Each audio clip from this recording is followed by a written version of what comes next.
Direct government support remains the primary rating driver for the GSEs. Both Fannie Mae and Freddie Mac have been very active issuers in the capital markets, and they continue to benefit from an implicit guarantee as well as explicit acts of financial support from the U.S. government. The U.S. Treasury continues to guarantee to inject funds into the GSEs in case of a net worth deficit, which prevents them from becoming insolvent in the eyes of their conservator, the FHFA. To the extent there's any weakening or reduction in support from the U.S. government, that would likely cause us to revisit our ratings on Fannie and Freddie.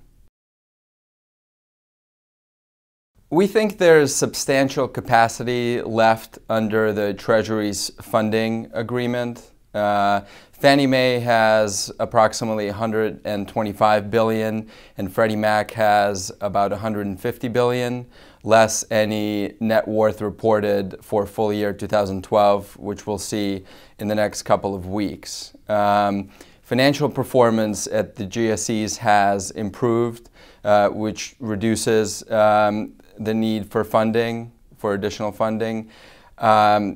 The 10% dividend that was due to the Treasury has also been replaced with a net worth sweep, which we think further alleviates funding concerns. We think there are three main drivers.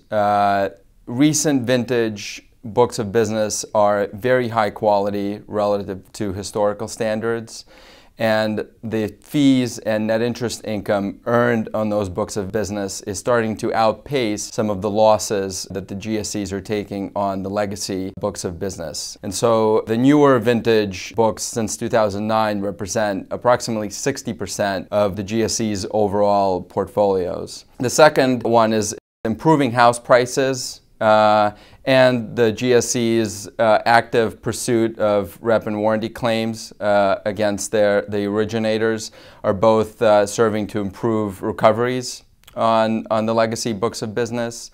And the more stable interest rate environment is the third factor, and that really serves to reduce the volatility in the mark-to-market on the derivatives portfolios.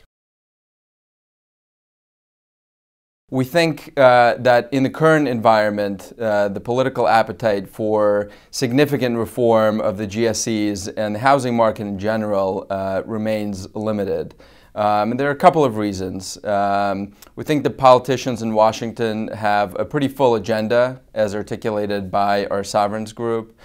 And the housing market recovery is still in its fairly early stages, and the government represents a significant portion of the mortgages issued today. Fannie Mae and Freddie Mac represent approximately 60% of the market, and FHA, VA, and Ginnie Mae represent another 30% for a total of about 90%. One caveat to that is leadership changes at the Treasury and a potential change at FHFA could create additional uncertainty and change in the political and reform environment as priorities and agendas evolve.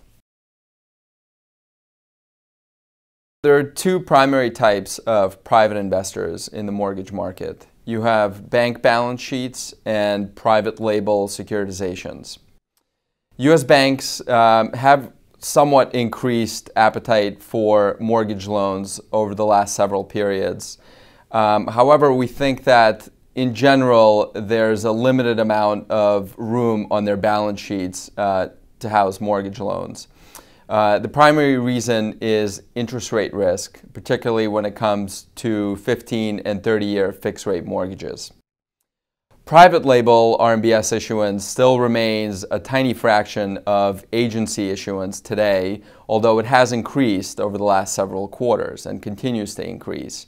And there are also certain constraints in that market, such as uncertainty with respect to risk retention, such as a QRM rule, and the supply of high-quality loans, which has been going into recent deals.